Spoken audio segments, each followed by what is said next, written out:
December 22nd, 1913, the floor of the United States House of Representatives. A congressman from Minnesota named Charles Augustus Lindbergh, father of the famous aviator, and a 10-year veteran of the House, rose from his seat during debate on the Federal Reserve Act and read a prepared statement into the Congressional Record. The statement was 3 pages long. It named specific individuals. It named specific meetings. It named a specific island off the coast of Georgia where, Lindbergh claimed, the architecture of the legislation then being voted on had been privately drafted by a group of men who had no legal authority to draft it and every financial incentive to do so. The statement was entered into the record at 11:47 in the morning. By the time the Congressional Record was printed and distributed, the statement was gone, not summarized, not redacted, not annotated with a note of objection. Gone. In its place was a procedural notation indicating that remarks had been stricken at the member's request. Lindbergh never made that request. He said so in writing to the House Clerk's office within 48 hours of the record's publication. The clerk's office acknowledged his letter. No correction was ever issued. The original statement has not appeared in any official publication of that session's proceedings in the 112 years since. What Lindbergh had been trying to tell the House of Representatives is the reason the Federal Reserve has spent over a century hoping nobody would ask. Before we go further, if investigations like this are what you come here for, hit subscribe so the next one finds you when it drops. The algorithm tends to suppress this kind of research unless you tell it otherwise.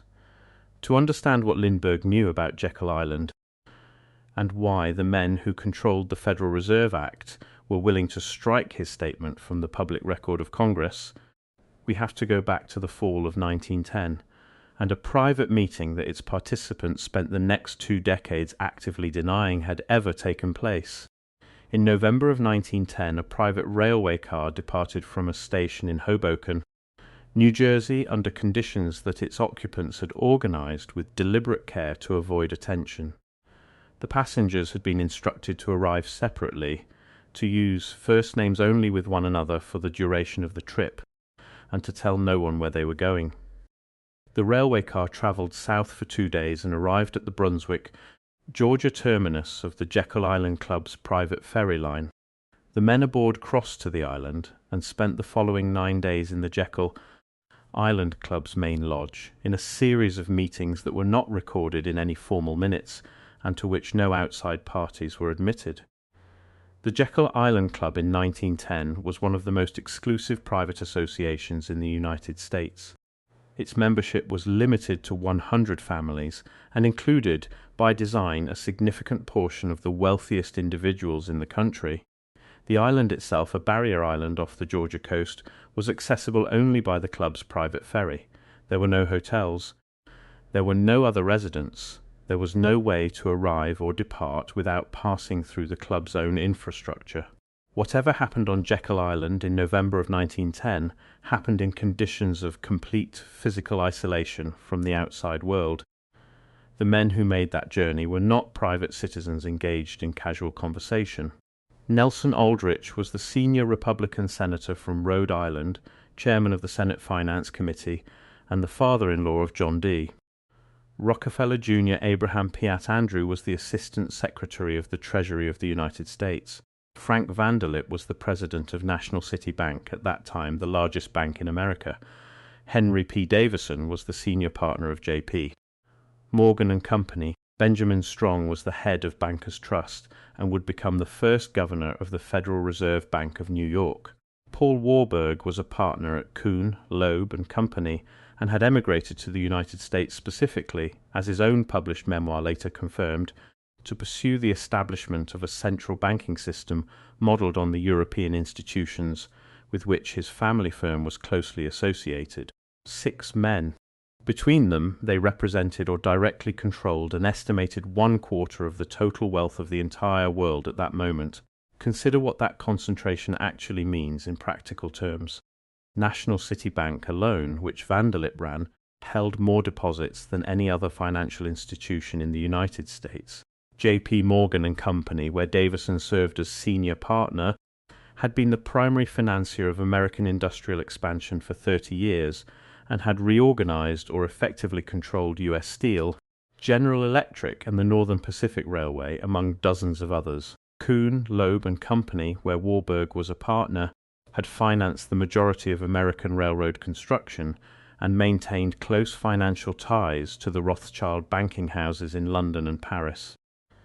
The Rockefeller interest, to which Aldrich was connected by family, controlled Standard Oil, which in 1910 was still in the final years before its court-ordered breakup and remained the single largest corporate entity in the country. These were not wealthy men in the ordinary sense. They were the men who decided at the institutional level where American capital flowed, on what terms, and to whom. The idea that these same men had gathered in secret to draft the framework of an institution that would govern American monetary policy was not a conspiracy theory. It was a description of what had literally occurred. They had no statutory authority. They had no public mandate. They had been elected to nothing that pertained to monetary policy except for Aldrich, whose Senate chairmanship gave him authority to propose legislation, not to draft it in private with the men who would most directly benefit from its provisions. What they produced in 9 days on Jekyll Island was the first complete draft of what would become the Federal Reserve Act of 1913. What that draft proposed was the creation of a central banking institution, a banker's bank that would hold the nation's gold reserves, issue currency, set the terms on which credit was extended to commercial banks, and serve as the lender of last resort in financial crises. On its face, this was a stabilizing function. The United States had experienced a severe financial panic in 1907 that had wiped out hundreds of smaller banks and demonstrated the vulnerability of the American financial system to cascading institutional failures. The case for a more structured system of monetary management was not manufactured. The problem was not the function. The problem was the design. The institution being proposed would be privately owned, not by the government, but by the member banks that subscribed to it. Its board would include private banking representatives. Its operations would not be subject to the same public audit requirements that governed federal agencies. The men who had drafted it on Jekyll Island had not designed a public safeguard.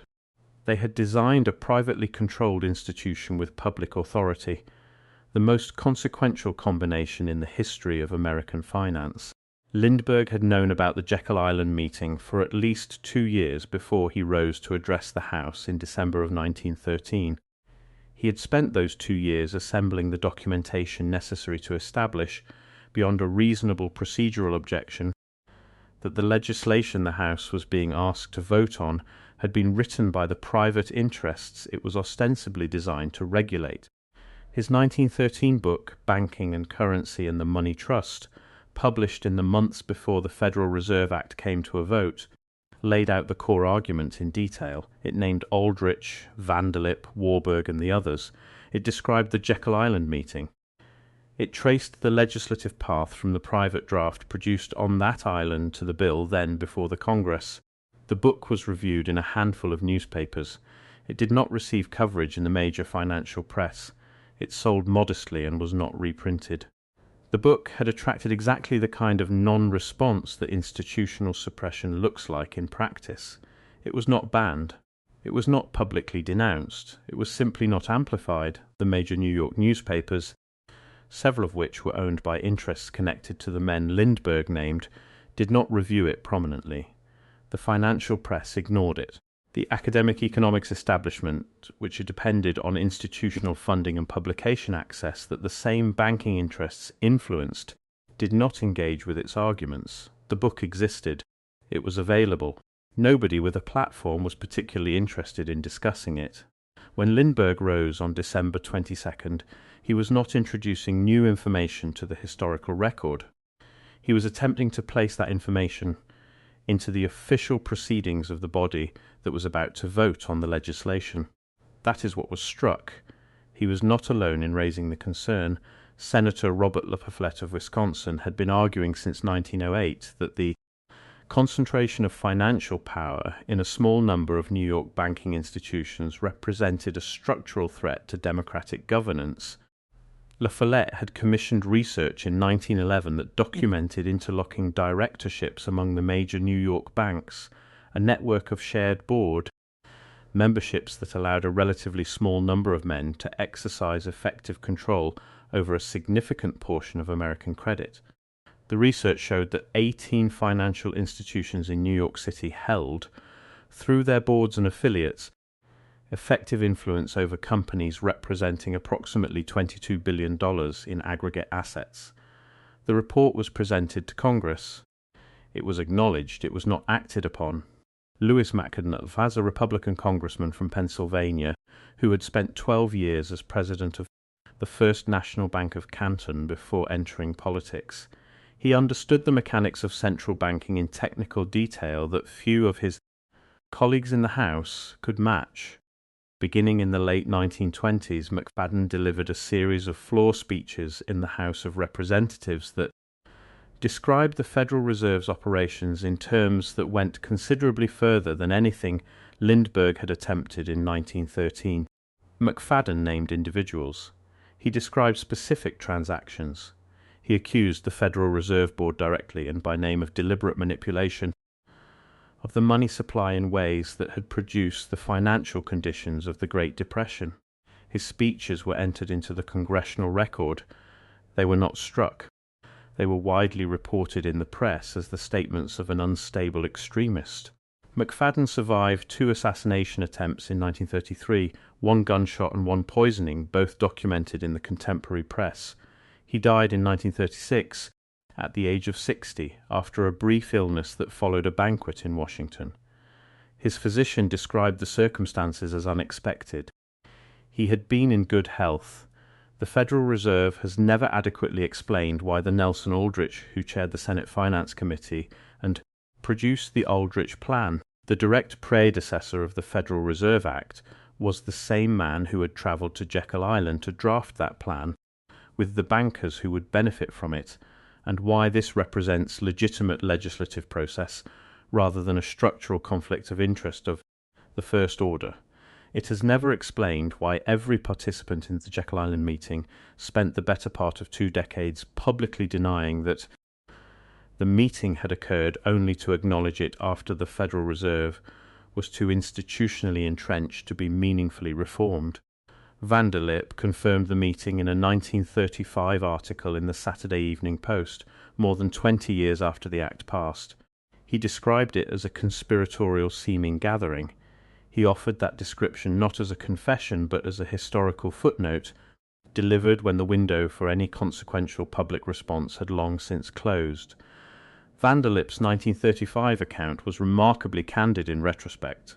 He described how the participants had used first names only, how they had travelled separately to avoid being seen together, how they had chosen Jekyll Island specifically because its physical isolation made undetected attendance possible. He described the substance of what they had drafted. He showed no remorse. He expressed no concern about the propriety of what he was describing. He wrote about it the way a man writes about something he knows is permanently beyond accountability, with the casual ease of historical distance. The Federal Reserve had been operating for 22 years. The institution was not going anywhere. The secret, disclosed 2 decades later, was no longer a secret that could do any damage. It has never explained the mechanism by which Lindbergh's statement was struck from the congressional record without his authorization, a procedural action that, under the rules then governing the House, required either the member's own request or a formal majority vote of the body, neither of which was recorded as having occurred. Why would the participants in a private meeting that produced the draft of major federal legislation spend 20 years denying the meeting existed? If the meeting was unproblematic, why would a statement naming that meeting be struck from the official record of Congress through a procedure that left no documentation of who authorized the striking? Why would a sitting congressman who documented the conflict of interest in a published book, entered the documentation into the record of the House, and then watched that record be altered, be remembered by official history primarily as the father of a famous pilot rather than as the legislator who tried to stop what he was describing? Why did the 2 men, Lindbergh and McFadden, who most directly and specifically identified the structural problem with the Federal Reserve's founding. Both end their public careers in circumstances that close the avenue for further investigation at precisely the moment when their arguments were most coherent and most documented. These questions do not go away because the Federal Reserve declines to engage with them. The documented record, the Jekyll Island meeting, the struck statement, the denied then admitted gathering, the McFadden speeches, the 2 assassination attempts that the press covered and history forgot, is specific, verifiable, and entirely unaddressed by any official account of the Federal Reserve's founding. Charles Lindbergh Sr. lost his congressional seat in 1916 when he ran for Senate in Minnesota. He ran again for governor in 1918 on an anti-war platform and lost again. He died in 1924 at the age of 65 of a brain tumor.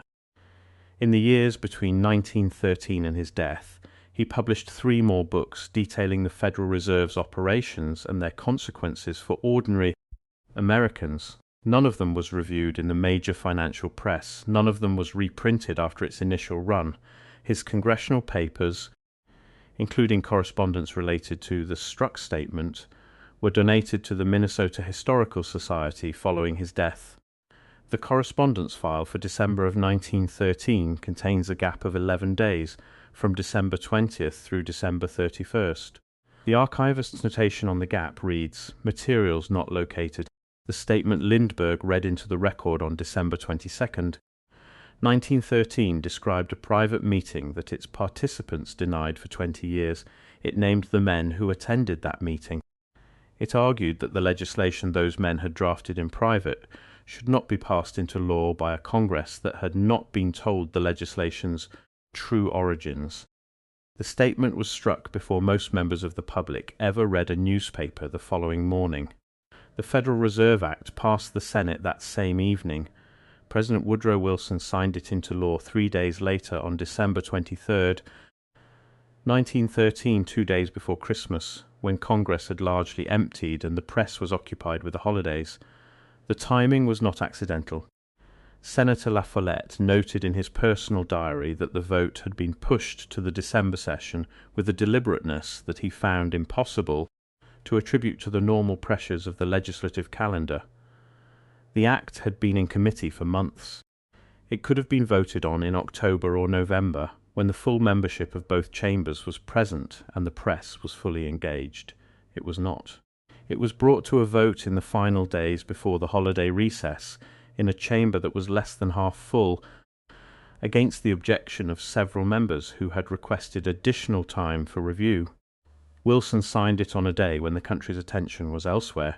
He later expressed private regret about what he had done, a regret documented in correspondence that was not published until after his death.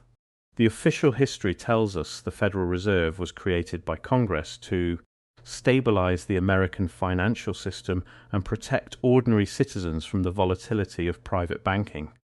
What the documented record of Jekyll Island, the struck congressional statement, and the careers of the men who tried to say so publicly tells us is that it was designed in private by the men it was meant to regulate, passed under circumstances optimized to minimize scrutiny, and defended for a century by an institution with every structural incentive to ensure that the founding story was never examined too closely. These records survive because people refuse to stop asking. If this matters to you, subscribe and share this with someone who needs to hear it. History does not disappear when it is buried. It disappears when no one looks for it. Next week, I am pulling a thread that connects the Jekyll Island meeting directly to a 1907 financial panic, a panic that several of its participants had the means to either prevent or accelerate, and that multiple contemporary analysts described at the time as the manufactured justification for exactly the kind of central banking institution that was drafted on that island 3 years later. One telegram, one date, one bank at the center of it.